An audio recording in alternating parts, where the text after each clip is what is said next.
Hello again guys, nk'ibisanzwe ni Ishimwe Cedric cyangwa Teacher Cedric.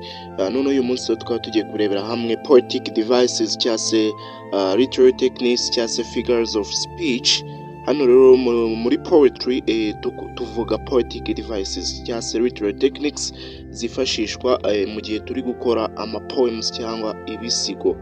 Izi ni literary techniques zifashishwa n'aba poets kugira ngo nyine bakore igihangano cyabo, igisigo cyabo kibe kimeze neza, yaba mu bijyanye no gukoresha no gutanga message, yaba mu bijyanye no cyase ubutumwa, yaba mu bijyanye no kugira ngo iyo poem cyase icyo gisigo kibe gifite injyana nziza iryoheye amatwi.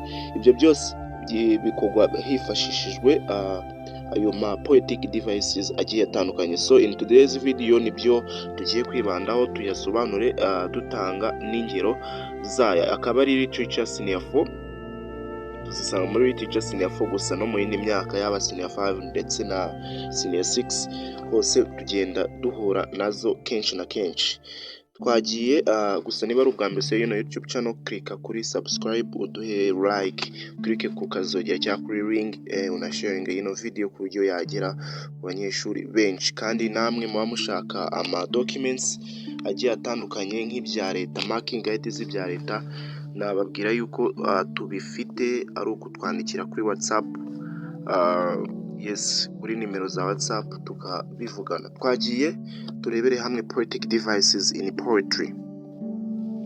Different poetic devices are used to make a poem more interesting and therefore musical and memorable.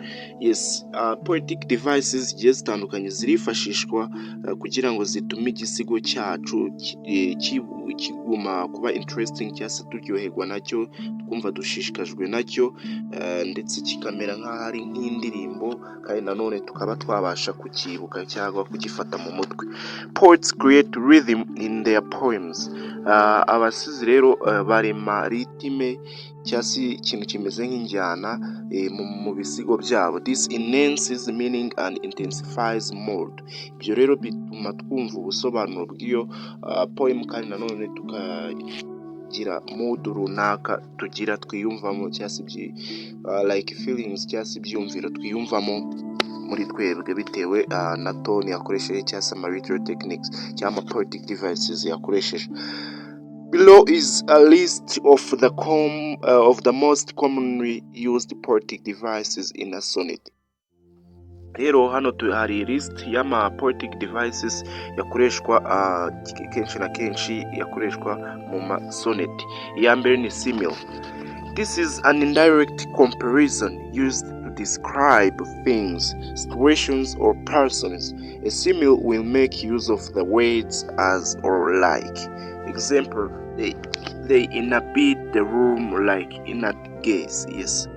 A similar literary technique cyase poetic device, aho usanga yo iri kugereranya ariko iteruye cyase mu buryo buri indirect, mu buryo buteruye, aho ibi kuvuga ibintu, situation runaka cyase abantu ikabagereranya. Similar yifashisha amagambo as cyangwa like, nka baduha urugero bakava they inhabit the room like in a gaze. Like iri jambo like ryajemo,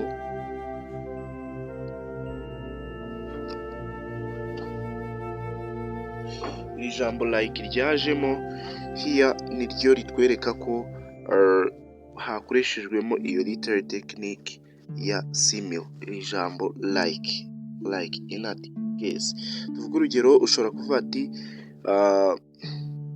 Mr. Eric eat like a wolf.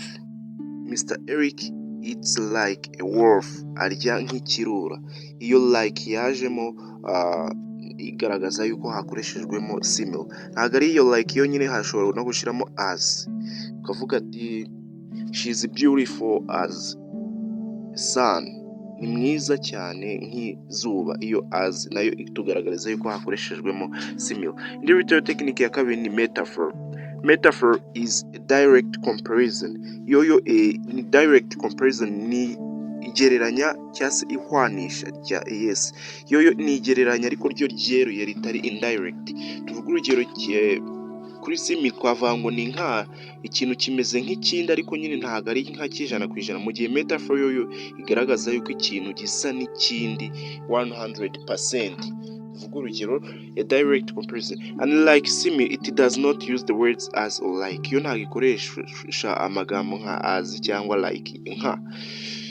Kuri metaphor twafata nk'urugero ukavuga ati she is beautiful, ni mwiza. Uri kumva ntago wavuze ngo ni mwiza ni mwiza tayari, cyangwa se ukavuga ati she is a wolf, just he is a wolf, ni ikirura. Uwo muntu umugereranyije n'ikirura bitewe na characters cyangwa se qualities wabonye afite. Tuvuga urugero afite nk'ubusambo, ari greedy person, ukavuga ati he is a wolf. Yes, ntabwo uvuze he is like a wolf, ahubwo ni is a wolf. Ikumva hazamo verb to be hagati y'icyo uri kugereranya n'ikindi uri kukigereranya nacyo. Tujye kuri iya gatatu ni alliteration. Alliteration is the repetition of consonant sounds at the beginning of words. Example, electoral love in love's philosophy. Alliteration yo ni ukwisubiramo kw'ingombajwi, kw'amajwi y'ingombajwi mu ntangiro z'amagambo. So here, as you see, electoral love in love's philosophy. Tubona yuko hakoreshejwe iyi poetic device yitwa alliteration, dushingiye dushingiye kuri ino LL yagiye ibanza. For instance here, electoral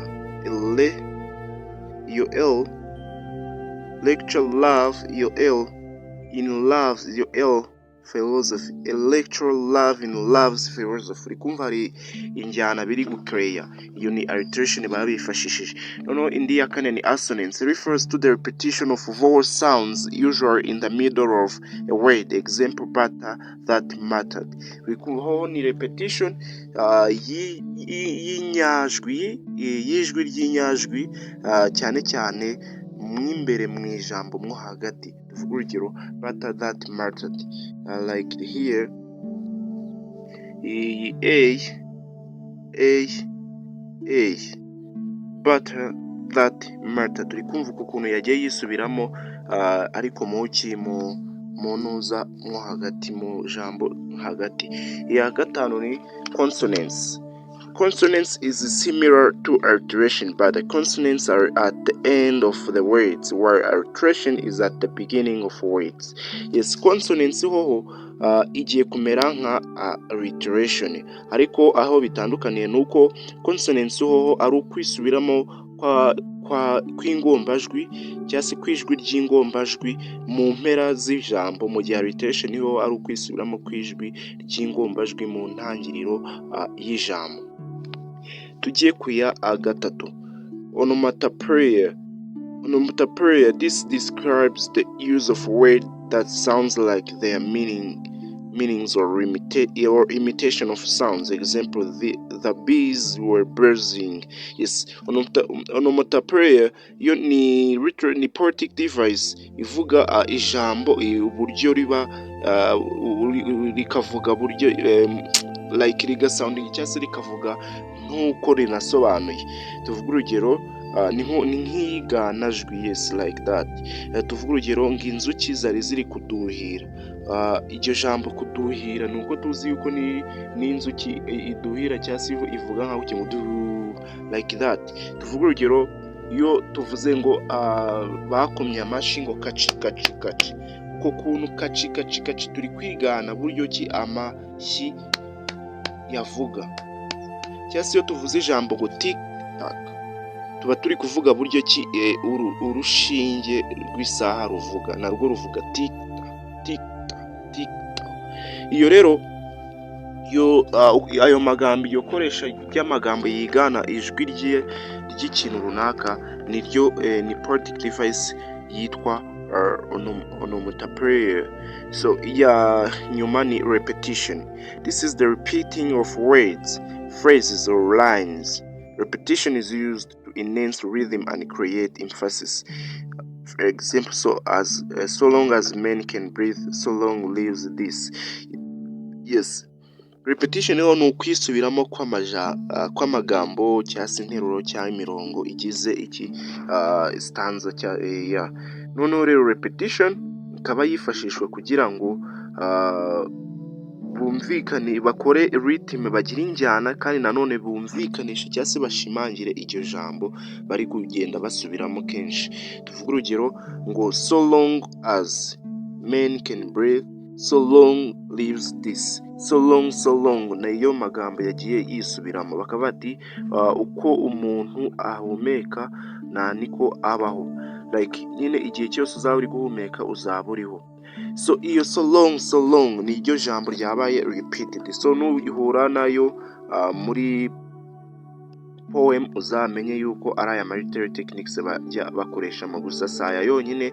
Tuzagenda turebera hamwe n'ayandi menshi atandukanye, gusa tuzanareba n'ayandi yakoreshwa mu ma play ndetse no muri prose, yes, more like mu ma novel, short stories, mu ma novel and something else like that. So thank you for being with us today. I hope that you are doing well. I was yours, Cedric.